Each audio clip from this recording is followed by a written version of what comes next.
Today we're talking about tabletop gaming conventions. What was your experience at a tabletop gaming convention, or what do you imagine them to be like if you've never attended them? We are talking about that today.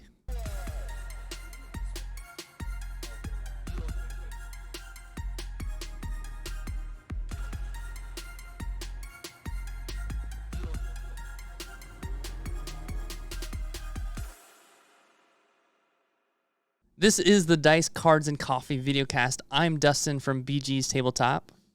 I'm Dave from Fire and Dice. George from Gaming Grounds. And we are a videocast all about tabletop gaming. We are three game store owners from Los Angeles. We talk about the tabletop gaming industry, and today we're talking about a big part of the industry, and that is tabletop gaming conventions. So whether you're a publisher, retailer, or even just a tabletop gamer, these are a pretty big part of the industry. So we're going to share our experience, and we'd love to hear from you in the comments below about your experience in tabletop gaming conventions, or if you've never been to one, this will be a good episode for you to kind of stick around and listen to what we expect or what we have experienced at our tabletop gaming conventions that we've attended. So let's start with some conventions that we've all been to. What are some conventions we've been to as far as like tabletop gaming conventions? Yeah. Well, I think the easy one to start off with is one that we all been to together. And there is Strategicon, our local Los Angeles-based tabletop convention. It happens 3 times a year, which is kind of interesting to me because most cons are one time a year. Yeah. But it's a nice homey feel. Yeah, like 2,000 to 3,000 people, I think they get. Yeah, something like that. Yeah. Maybe more. I'm not too sure on the specifics on that, but It's a great convention. it's fun. Yeah. Yeah, a lot of gaming happens at that convention, a lot which of is gaming that happens. yeah, I don't know, like For sure, a gaming con. yeah, and you kind of like I don't know what the term would be, like a industry con versus a gaming con versus a experience con. Experience is kind of not the best, but I see where you're heading at. Yeah, some conventions are very industry focused, like publishers are there and Artists, big retailers are there and stuff like that. Guest speakers, etc., etc. And then there's some conventions where it's just play. yeah. Whatever it's RPG or board games or miniature games, that's what they're there for. And sure, Strategicon is the type where you're gonna go. You're definitely gonna be playing games. Yeah, and meeting new people, having a lot of fun. Yeah. It's a great. They got some It's been running for 20, 30 years. longer than that. a long 30. time, Yeah. right? Yeah, I think 30 years. I'm not specific, but I think back in the 80s for sure. I was Maybe actually earlier. at the con when Magic the Gathering first released their beta cards. Whoa. I was at the Strategicon. Oh, okay. Yeah, playing Magic. Damn, where are those beta cards? Yeah. They're in my back pocket right here. Oh, nice. Ooh. Oh, it's just a crumpled up Black Lotus. Yeah, still exactly. worth. I put it in a lot of the money. spokes of my bike, Oh yeah. But yeah, it's Strategicon. So I do want to like maybe go back to, I know I threw us into like Yeah. what are conventions that we've been to. What is a tabletop gaming convention for anyone that maybe hasn't attended? What would you describe it as in your own words? So I've been to a lot of different type of conventions. So I think when I hear convention, I just think a gathering of group of people who enjoy whatever the convention is, So whether it's video game convention or tabletop convention, or anime convention, Polly Pocket convention. Polly Pocket convention, convention. Those are awesome. it's you're gonna run into people that enjoy the things you also enjoy. So it's definitely a good way to connect with other people like you. Yeah, For sure. I'd say for sure finding people to play with and making connections through gaming. That's a huge part of it, and just having fun and learning new games. And for me, like I go 3 times a year, and I see the same people there all the time, and it's great to like make friends, con friends that you call them con friends, and you see them every con, and you just hang out, hey, what's going on with you? And then you play a few games, and it's great community. I think you guys both covered kind of convention feel, or what a convention is to add a little bit to it. I think, and we discussed this briefly, the different types of conventions. So my first convention experience was in Taiwan, and that was kind of a small feel of what Gen Con or Origins would be, which is like the huge publishers, but for Taiwan is like the main publishers. But then you also had that really homey feel of like, you're here to game, you're here to play some games. Okay. They called it the Moonlight Festival. So we actually were able to stay overnight in like the expo area. Okay. Not the actual expo hall, but they had a little separate area where we could pitch a tent and stay. They didn't do it the second year. The first year they did it, but the second year they didn't do it because it was just, there's just too many hotels nearby, and just stay at the hotel, and the hard floor is a little uncomfortable. Oh, yeah. So, yeah, or people just stayed up all night playing games anyways, and they didn't really need a place to sleep. Yeah. Yeah. Also, were people showering? Yeah, that too. Yeah. It was only one night. Oh, so, okay. Yeah. So they go home. So yeah, there's like a couple different experiences, and then when I went to PAX Unplugged, that was like, I was blown away. It's like, whoa, this is what a tabletop convention is also, and it's like huge exhibitor hall, like publishers spending a bunch of money on their booth there, really showing off their games, and yeah, just blown away with that. Yeah, PAX is definitely more a mix of everything. A lot of gaming happening, a lot of retail stuff happening, publishers there pitching their stuff, showcasing their stuff, nice looking booth, and all that jazz. You get the awe factor when you walk into just those kind of cons, those giant cons. And then they also have like some of those big cons like PAX Unplugged. What is it? Origins, maybe? Gen Con. They're showing off like either new releases or games to be coming out, and you can only first time ever play it at that convention or something. There's at PAX they had they call it the first look, I think, area where you can see all the games featured at Essen, because they happened like a few months prior. Okay. So they bring those games there. And Essen is in Germany. Another con in like Germany, right? The largest con in the world. Like I know hundreds someone that of goes every people. year. Really? Yeah, he said he's gone to Gen Con and all that stuff, and he says Essen is just amazing. Really? Yeah. Yeah. It's just ginormous. I mean, Gen Con is ginormous. Like the whole city closes down for this, and they get 30, 40. I think they got 70,000 last con, which is insane. But there's no homey feel for me, and it becomes commercialized, and like I heard Gen Con pay for every single Gen event. Con definitely commercialized for sure. So like I would be curious on how Essen would be different. I heard it's very, very good. Yeah, like it's so big that they have I forget exactly what he explained but he said there's like another convention, like a small side convention, and the whole hall is just open. It's all just a bunch of games that's set up. You can't play it. It's just set up for you to walk around and look at. Yeah, a whole convention hall. Wow. With all the games just opened up for you to look at. You can't play it. You just can't look at touch. it. I was just like, that's crazy. That is crazy. Like all that space that's not being. I mean, it is being utilized in a unique way, but 100% you're not gonna see that. A little artistic, right? Because all that, because in people running conventions, they want to make sure they can offer as much as possible. But I was like, that sounds kind of crazy. Yeah, it does. Yeah. Wow. So think back to the first time you ever attended a tabletop gaming convention. Or if you were going to attend one now, like what things would you prepare for that experience? For sure, depending on what you like to do at a convention, because you can play demo new games, check out, or go shopping. Some conventions you definitely have to pick your poison, because some conventions has a lot of panels and activities you can do, tournaments. So, like when I was going to PAX, I was like, all right, I got my schedule down. I want to do this and that. I go there with my friends and then end up doing none of it.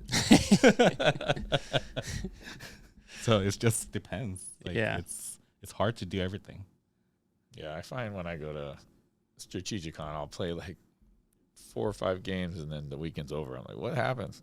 Yeah, because I'm stuck playing, these long games because that's the kind that I like. Mm-hmm. So I sit there and play games that take 3 to 4 hours. Twilight Imperium. No, not that long. George, how about you? What types of things do you consider when going to a convention? So I guess the first thing I do is look at the event schedule. I plan it out pretty much, each hour, what I want to do. And I try to leave some time open to learn new games because I like make it a point. Like I got to learn at least one new game when I go to a convention.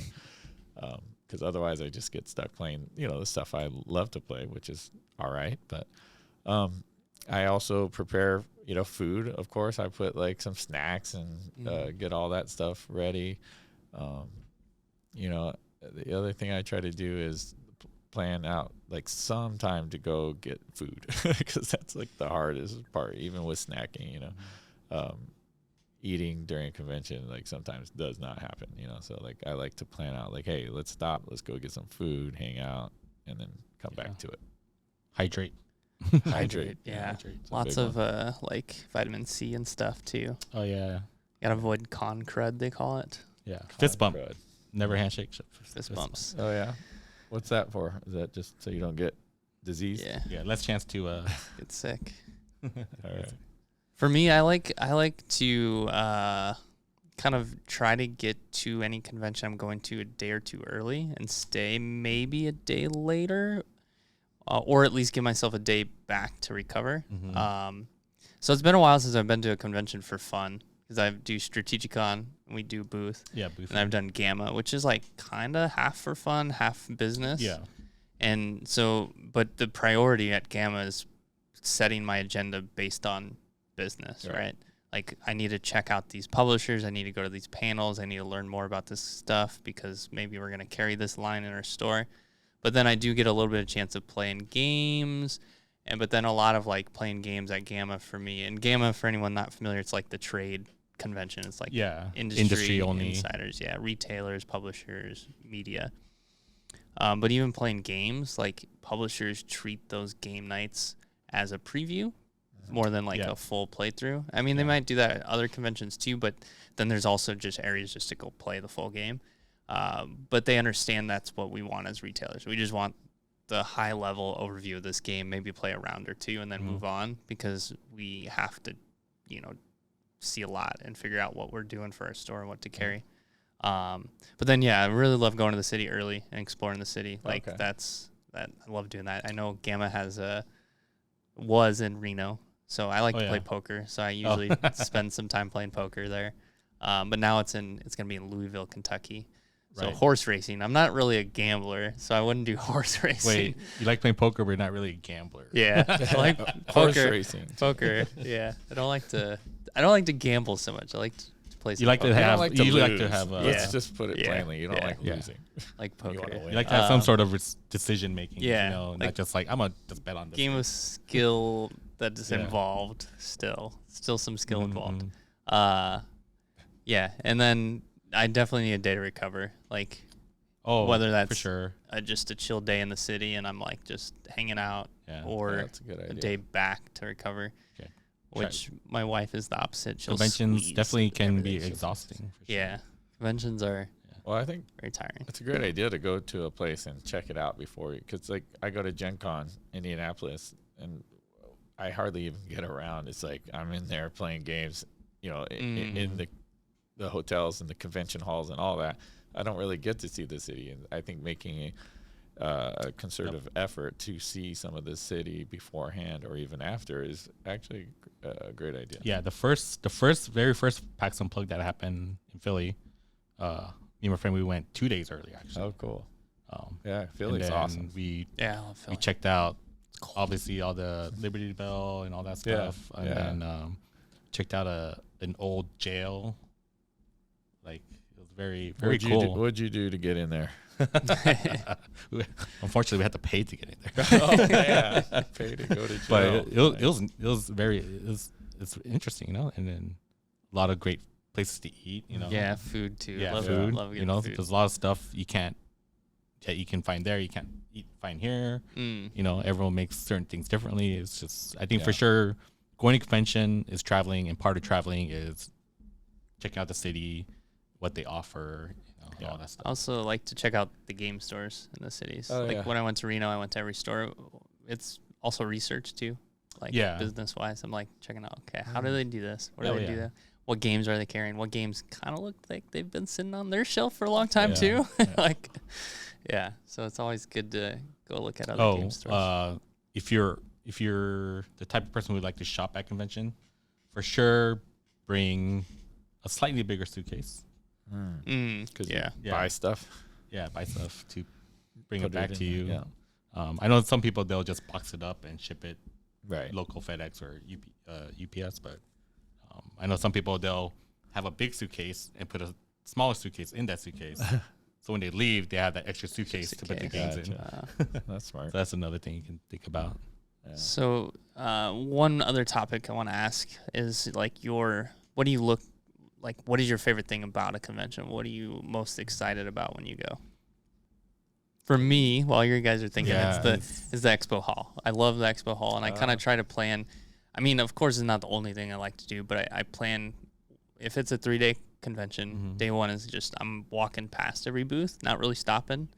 And then day 2 and 3 will be like more, okay, I'm going to stop at these booths. And pick maybe day 1, if I know someone at the booth, I'll like stop by and say hi or something. But day 1 is just kind of like I'm walking. I just want to get a like high level.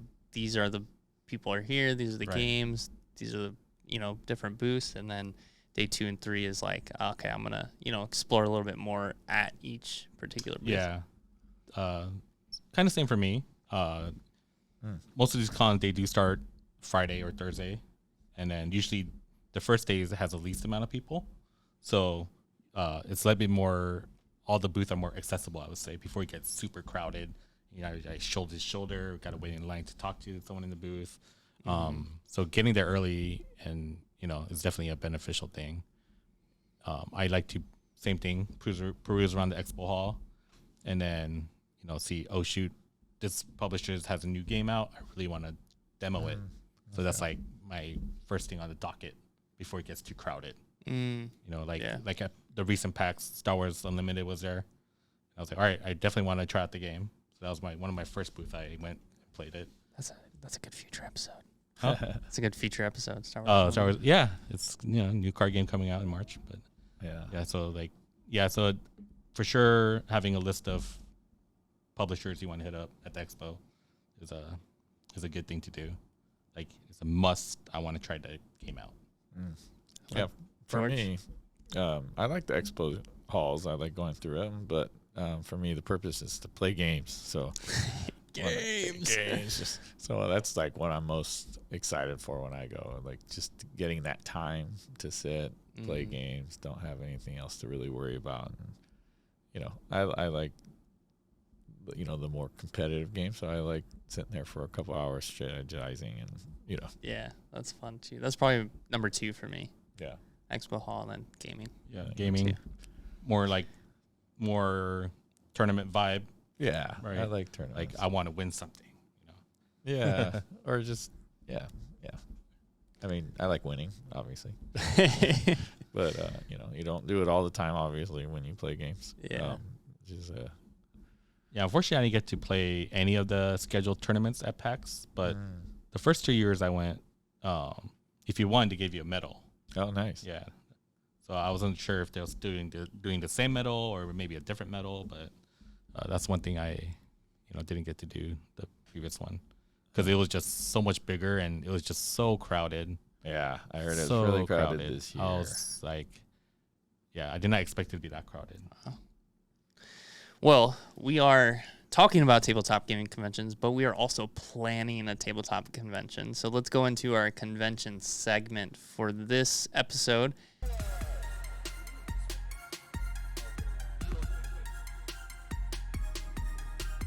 and we decided we wanted to share with you our location and date and why we chose those things. So the location is Burbank.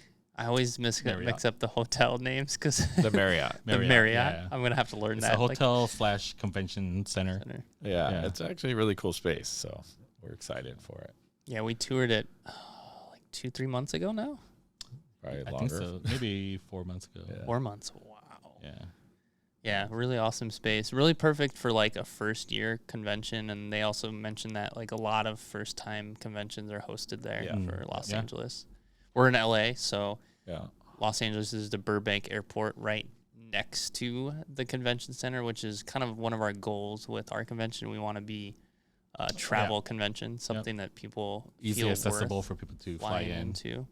Yeah, and go to Universal Studios 2 Yeah. days before. There's get some Universal Studios. That's Yeah. actually very close to Burbank now that Yeah. I'm thinking about it. Yeah. Super Nintendo Land. I have a pass. Oh yeah, I saw Yeah. that place. It's pretty cool. Yeah. They did a very good job. Yeah, of, it's pretty featuring Nintendo. Yeah, But very extensive. yeah, I feel the place we picked is a good spot. Mm-hmm. You fly in close by, other things to do if you have time to, come in earlier or stay later. Some good food places right across the way too. Yeah. LA has like the best food in the world. Just to brag. Well, maybe best the most variety. options We have with pretty good most food. variety, I would say. but a lot of it's like up there though, right? Yeah. Like Oh, yeah. a lot of the variety have a lot of good Yeah. choices. Well, Yeah. there's a lot to choose from for sure. For sure. Uh, And it is in June. summer, right? Yeah, it's Yeah. June. So 2025, June Yeah, 16th, 2025. I believe it Year is, and a and half. it's during Father's Day weekend, so it's a great gift to give to your father or your a loved one on that weekend. Yeah, make it a family trip. For sure. Yeah, Do we have the exact dates? I think it's the 16th, or is it 13th? It's the I think it's- Father's Day weekend. Yeah, Father's Day weekend. So June. I think it's like the Saturday, weird, Sunday. our setup date is like the 13th or something. Okay. And it goes to like the 14th, 15th, 16th. Yeah. But yeah. So yeah, we're going Thursday through Sunday. Yeah. Thursday through Sunday. So those two things took a lot of decision making for us, right? Yeah. Date, Burbank. location. We spent probably about a month on a location. Yeah. Like finally, first discussion to end of discussion was maybe like 2 months. Yeah. And then the date was probably like a 2 to 3 month discussion too. Oh, yeah. Right. 'Cause, we didn't want to overlap with other conventions. There's so and many. stuff. Yeah. There's a lot of conventions. And we're in the middle of a Right. con season too, Yeah. which is, I think, has its benefits and its drawbacks, right? We Yeah. discussed that. Yeah, because the other date we didn't pick was in was it November, I think. December, November. Yeah, it's or November. something, and something then like that. Halloween weekend too. Or Yeah, Halloween also that was would've been that would have fun. been a very interesting option, but we just ended up deciding the summer one. Yeah. See how it goes. You got a pool. Yeah. Yeah, we got a pool. Oh, Cool. swimming pool. Yeah. Yeah. Okay, I Swimming thought you pool, mean we yeah. had a pool. Like we had Oh. a pool. Like, Yeah, we have a swimming pool at the hotel, so nice. it's an open outdoor one, so it should be fun. Yeah. And a bar out there. Maybe we'll get some of those like Spot It, the waterproof one. Right. Steve Aoki DJ booth at the pool. Yeah, right. We'll have some fun activities for sure. Awesome. Well, that is our episode for today. That is Tabletop Gaming and Tabletop Gaming Conventions, where the Dice Cards and Coffee VideoCast. You can follow us in the convention below. We'll have a link. I'm Dustin from BG's Tabletop. We'll have a link to me as well. And how about you guys? I'm Dave from Fire and Dice. And George from G&G. All right. We'll see you next time.